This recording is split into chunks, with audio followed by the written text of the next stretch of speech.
Hello! Today I'm gonna do something relatively different from what people have been watching my videos for, which is mostly video game stuff.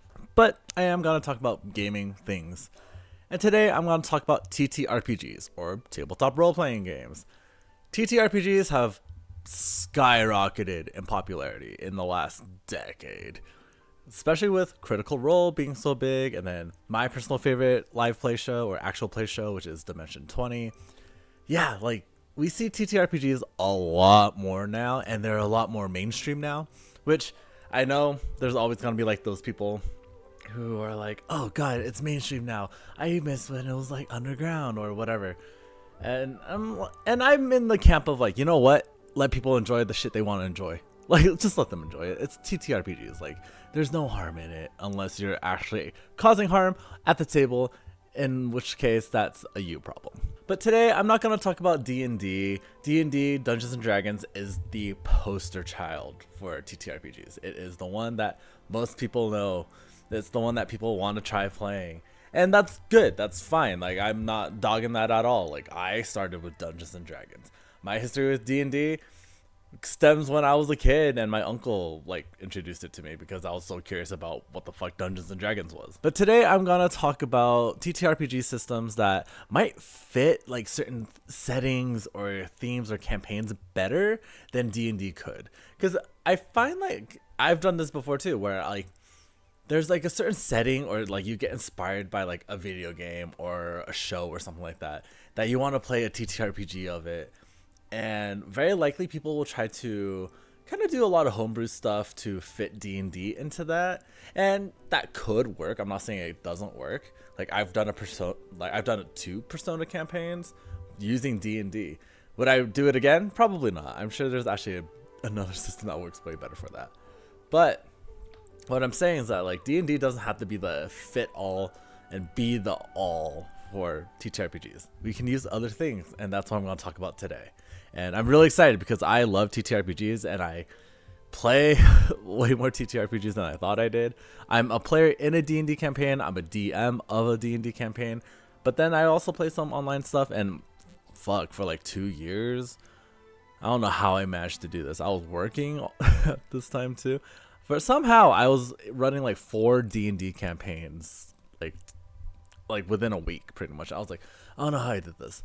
That sounds insane to me now. I barely can even run one. So let's talk about other tabletop role-playing game systems that could work better for a certain setting. And I'll even like give examples just because like the thing with TTRPGs is that you gotta use your brain. You gotta be really creative with it sometimes. And so let me just kind of help you in that aspect if that's something you're looking for. First thing I'm going to talk about is Powered by the Apocalypse. The Powered by the Apocalypse system is a 2d6 system, which means you roll 2 6-sided dice. And it's a system that really emphasizes on the roleplay and the storytelling aspect. It's not a combat heavy system, typically. And I say typically because there's actually a lot of different books out there that are like different from each other with settings and stuff like that, but they still use the 2d6 system. And the settings could be really cool. And just to give you guys an example, one of the books that uses Powered by the Apocalypse is the official Avatar: The Last Airbender role-playing game, which I have the book right here. Avatar Legends. Have I played it yet? No, because I already run a campaign and it's just going to be a whole thing. But it does use Powered by the Apocalypse, which is the 2d6 system. And in every book you're going to get that uses Powered by the Apocalypse, the classes are called playbooks. And so that's how you get your abilities. You get to pick and choose like a lot of the things. And as you kind of like gradually like level up or get more shit, like you can mark things off. And what's really cool is that like with some of the systems, it's like, oh, do you want your character to just retire and so you can play a new one? Like that's an option, and I think that's really fascinating. But yeah, so the Avatar role-playing game does use Powered by the Apocalypse. And when I said that the Powered by the Apocalypse systems really emphasize on the role-playing, I really mean that. But with the Avatar one, there is a bit more of a complexity to just the system overall, because it has like this balancing system, as well as it has a more in-depth combat system. And I say in-depth meaning like does emphasize it more because it's Avatar. Like there's gonna be fighting and stuff. So yeah, so that's what I mean by it has a more in-depth combat system. But otherwise, it follows pretty much everything else, like a Powered by the Apocalypse. I can't talk about Powered by the Apocalypse without talking about probably the more popular, like, book that came from Powered by the Apocalypse stuff, which is Monster of the Week. Monster of the Week is really fun. I played in a campaign for Monster of the Week, and I thought it was really enjoyable. And it is, as it sounds, Monster of the Week. It pretty much harkens back to, you know, Supernatural, Buffy the Vampire Slayer, Scooby-Doo, and it's really fun. And I will say, again, Monster of the Week, not combat heavy at all. Instead, you're more like trying to solve mysteries. You're trying to solve how to defeat this thing that is stronger than people, right? But I will say, if you want to fight things, you can. I'm not saying like Powered by the Apocalypse doesn't have like some sort of like combat in it, but that's not the emphasis. The emphasis is the role-playing, the storytelling, the mysteries, and stuff like that. And with Monster of the Week, in the campaign I played in, there was a player who wanted to fight things a lot. He wanted to shoot so many things, which is fine if it fits with the dynamic. But again, the emphasis really is just the role-playing. You just want to be like, cool, like I am. So like the character I played, he was a detective. The playbook was the gumshoe.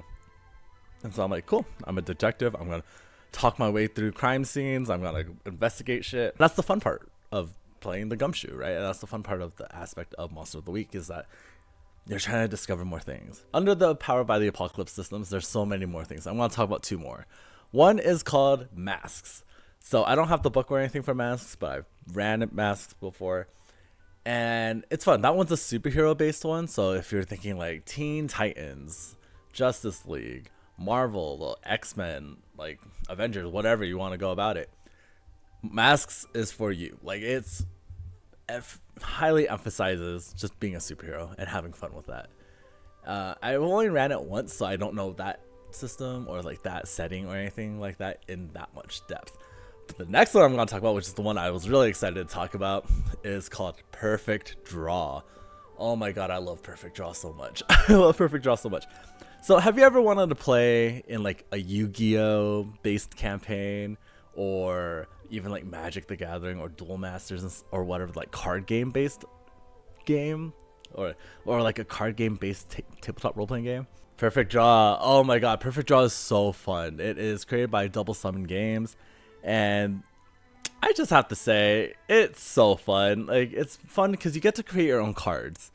And there is a balancing system to like make sure that you don't have OP cards, but you're also like your weaker cards can still like do something helpful. And it's so fun because you get to go through the playbooks, be like, all right, I want to be the rogue, or I want to be, I don't even remember what my character is. And you get to just like really have a lot of fun, like kind of playing into the tropes of like the card games stuff, like card game animes. It's very Yu-Gi-Oh specific though, I will not lie. But it doesn't mean that the card battle system in itself is very like hardcore Yu-Gi-Oh. The card, like the battling system with the cards, is actually really simple. Like the complexities is just how much depth you want to put into like figuring out cards. And you have keywords. You can create your own keywords to make your deck feel very unique. So for example, my deck that I play with my friend online is a ninja based deck, and so it's a lot of like hiding and then revealing themselves to do certain effects and stuff like that. My friend, who has had like 3 different decks that he's tried out, which there's like a lot of life like draining stuff, or if they gain life they hurt someone else, and it's like really fun. It's so customizable in that way. And I do recommend that. So the creators do have a card creation like software that you can like, after you create it, you can print it out and then have it physically. I personally really recommend having a physical, or like have like these blank cards and just write like your cards on them, or draw if you're an artist, or draw on them. I think that would be really fun. It's a lot more fun that way. And your decks aren't going to be like 40 to 60 card decks. They recommend in the book like 8. like you start with 4 cards in your deck, and then you can get up to like 8 cards. And that's what they recommend. I don't see the harm of going up to like 10, because like that just adds more variability. And the card game battles are supposed to go by relatively fast, right?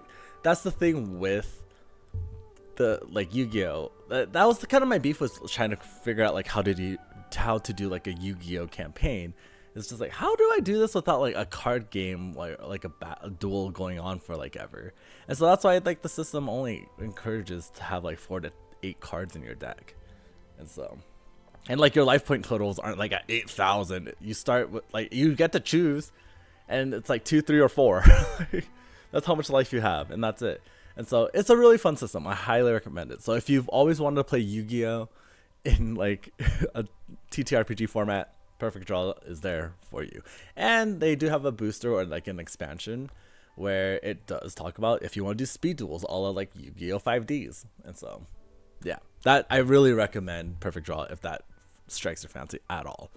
And then just like Powered by the Apocalypse in itself, like there's actually quite a bit of books out there that uses the 2d6 system. I just went over the ones that I personally know of and have actually like tried out a little bit. So, at least a little bit. Next one I'm going to talk about, I don't have the book for it either, but I have tried it out, and it's Kids on Bikes or Kids on Brooms.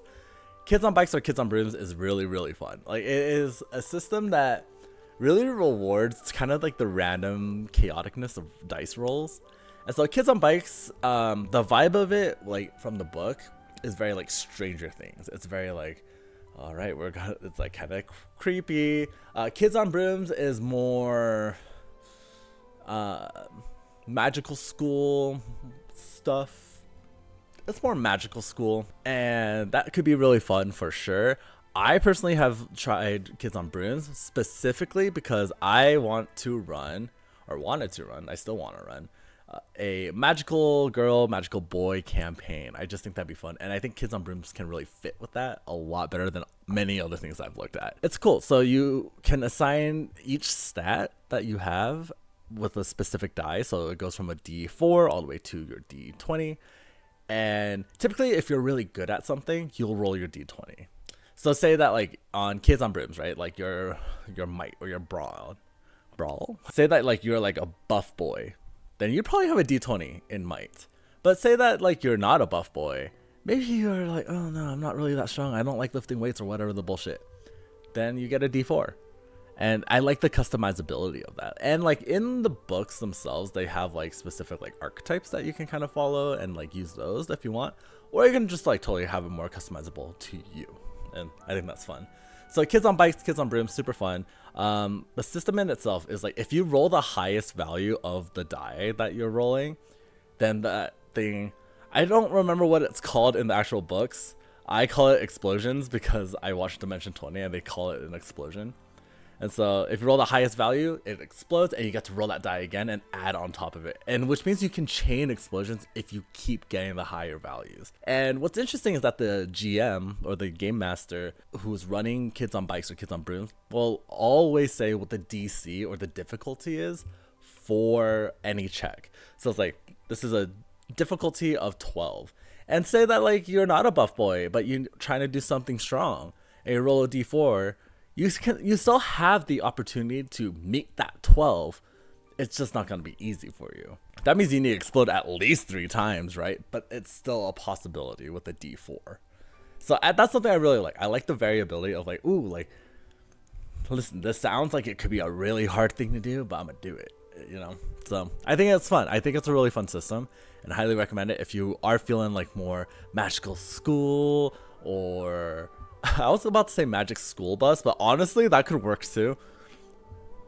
Actually, no, I think that could work pretty well. Or Stranger Things, if you're interested in Stranger Things stuff with Kids on Bikes. Next system I'm going to talk about is one that I have tried a little bit of, and I want to try more of, because they also have like a lot of different like properties that have pretty much come from this. And it is Essence 20. I got introduced to Essence 20 because I was really interested in running a Power Rangers campaign. I still am. I think after like the main world stuff of my current D&D campaign is done, and I can't think of any more campaigns to put in that world, I'm going to run Power Rangers. So I have the book. It's the Power Rangers role-playing game. It's by Renegade Game Studios, which I believe they're also the ones that created Kids on Bikes or Kids on Brooms, I don't remember. And they don't only have Power Rangers that uses the Essence 20 system. They have Transformers, which I am also interested in, G.I. Joe, which I'll get there. I think that would be really cool. And as of right now, I don't know, but I know they were talking about doing a My Little Pony system or like setting or book.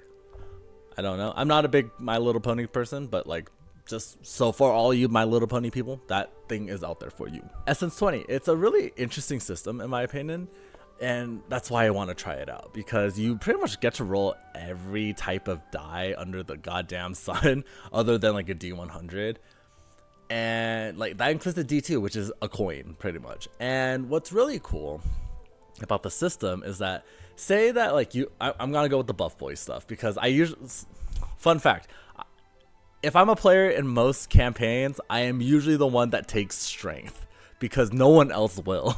So I usually am the strength one. They have 4 overarching like kind of stats. I believe it's strength, speed, social, and something with an S.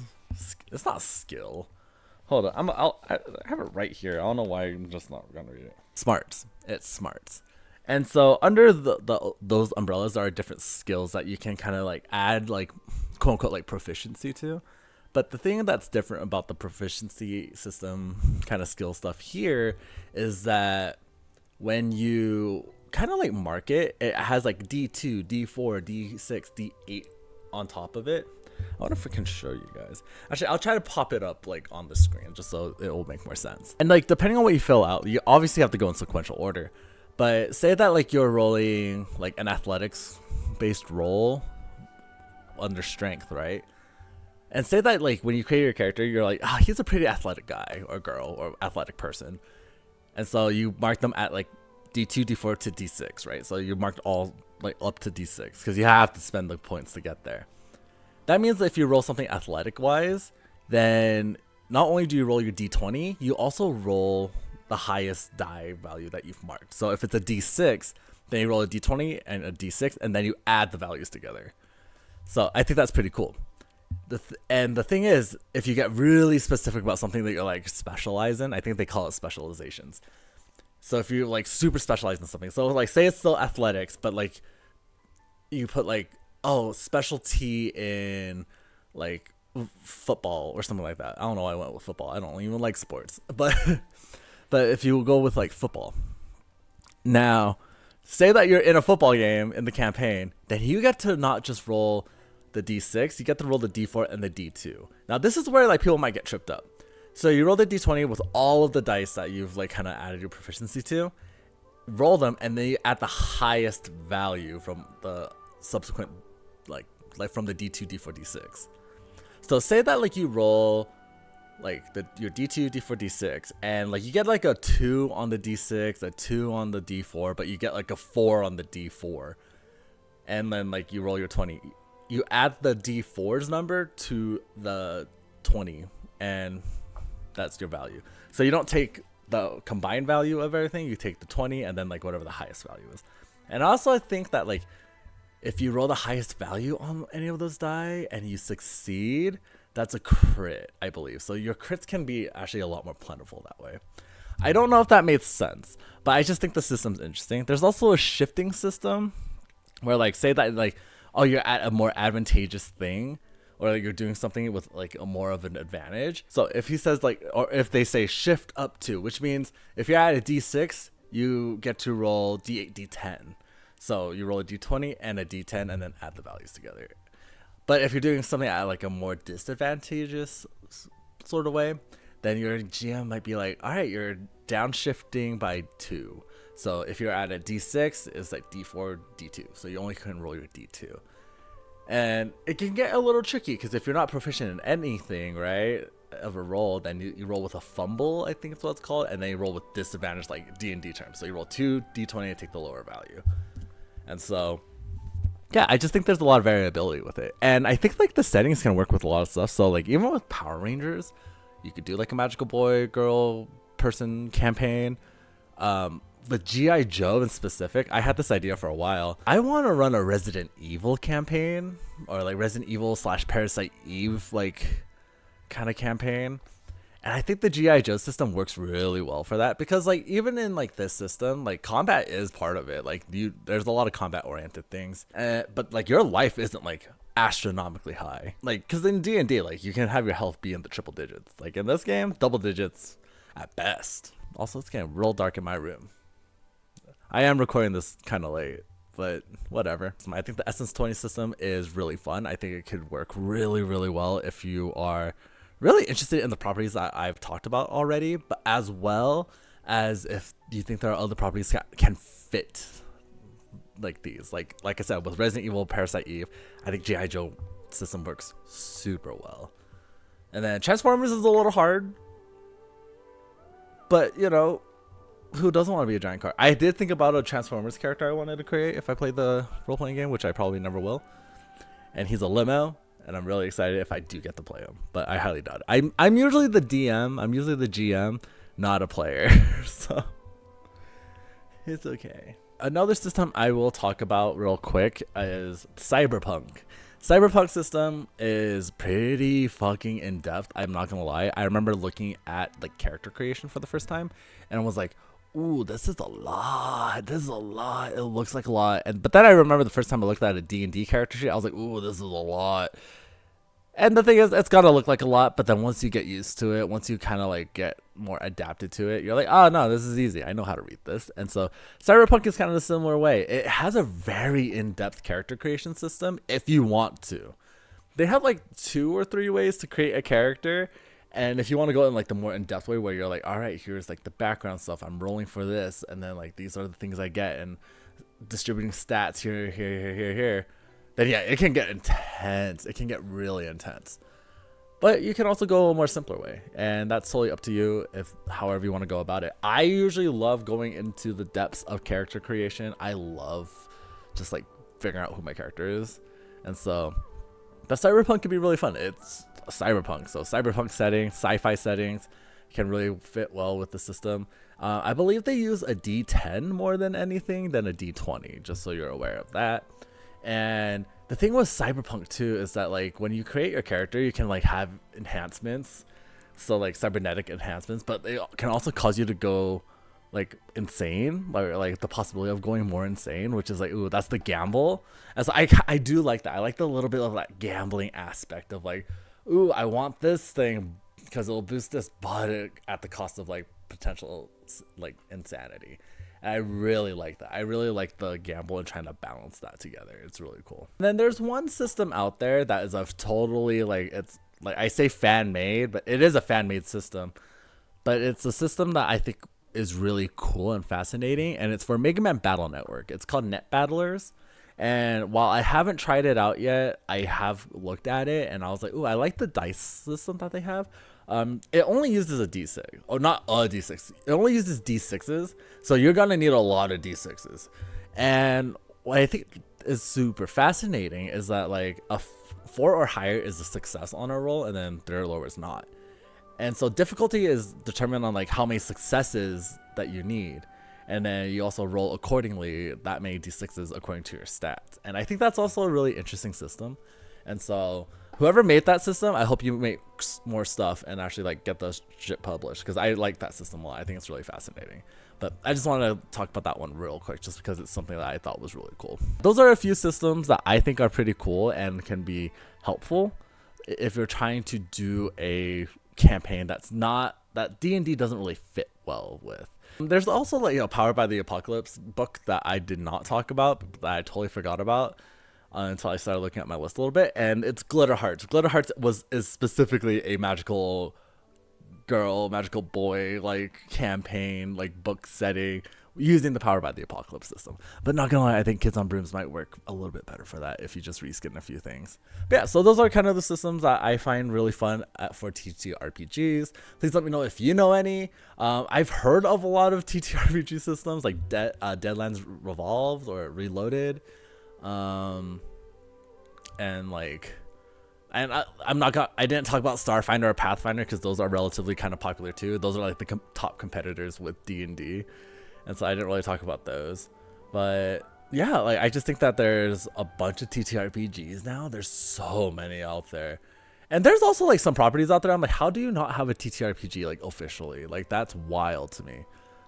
Like, you guys remember when like the person who made Pokemon D&D on Reddit had like a bunch of like the Pokemon stats and like people were playing that and they got sued? Ooh. Which means like, hey, Pokemon, make a fucking official TTRPG that isn't the one from like the late 90s, early 2000s. Like, actually make it an official like role-playing game, like tabletop role-playing game if you're gonna sue. Otherwise, people are gonna try to figure shit out. I know there's other Pokemon ones, but I'm not gonna mention them just because I don't want them to get sued or shut down. So I don't want that to happen. So I'm not gonna mention what they are or what they're called. Not that anyone from Pokemon's gonna watch this. I am aware that Shin Megami Tensei has a system or like a book that I don't know if it's came out already, because I remember seeing it like a year ago. But I think that could be really cool because I like Shin Megami Tensei quite a bit. And so I'm like, ooh, can I be the Demi-Fiend or like a variant of the Demi-Fiend? That'd be fucking cool. And so, yeah, like, so if there's something that you're interested in, see if there's a tabletop role-playing game of it. If you're into tabletop role-playing games. And the likelihood of it existing or something similar to it existing can be there. Like, this topic actually spurred because I was like, I want to play or run like a campaign that's like a cozy game, tabletop role-playing game, like Stardew Valley, Harvest Moons, like Story of Seasons kind of stuff, like just like Animal Crossing, like super chill. I want something super chill as like a tabletop role-playing game because I think that'd be kind of fun.